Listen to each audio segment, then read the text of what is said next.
La siguiente experiencia me va a permitir explicarte un poco la ley de Boyle-Mariotte.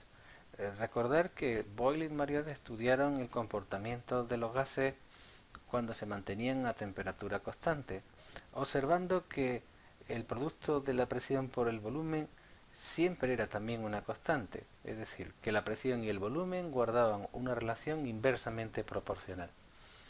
En principio, lo primero que debemos de observar es que la temperatura se encuentra a 298 grados Kelvin, ¿vale?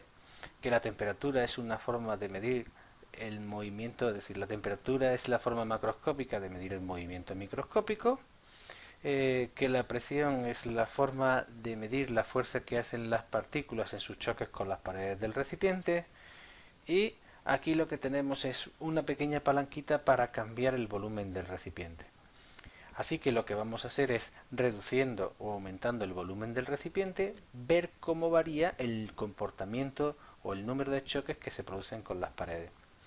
Cuando reducimos el volumen, las partículas tardan menos en llegar a las laterales de la pared del recipiente y por tanto aumenta el número de choques dentro del recipiente y por tanto lo que observaremos será un aumento de presión.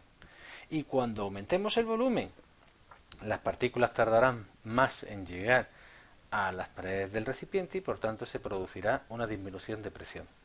En principio el valor de la presión es pequeñito, es 0,21 atmósferas, pero observa cómo cuando se reduce, por ejemplo, el volumen a la mitad, la presión va aumentando hasta las 0,28 atmósferas.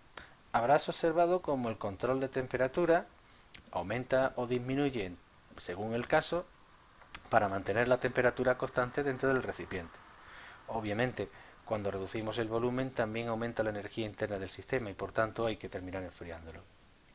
Por otra parte, si nosotros aumentamos el volumen del recipiente, observamos como también el número de choques que se producen contra las paredes se reduce y de las 0,2 atmósferas que teníamos iniciales se ha reducido a la mitad. ¿Vale?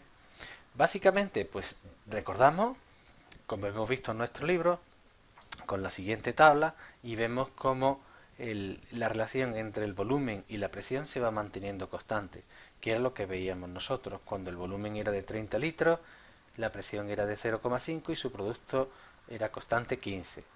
De forma que a medida que vamos reduciendo el volumen, también observamos cómo va aumentando la presión. Pero siempre el producto de ambos se mantiene constante.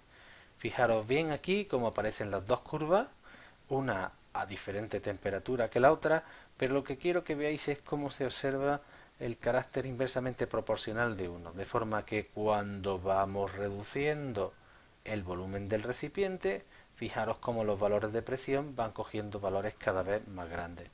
Recordando, como hemos visto en clase, lo que dice la ley de Boyle y Mariotte, cuando un gas experimenta transformaciones a temperatura constante, el producto de la presión ejercida por el volumen que ocupa el gas en el recipiente permanece constante.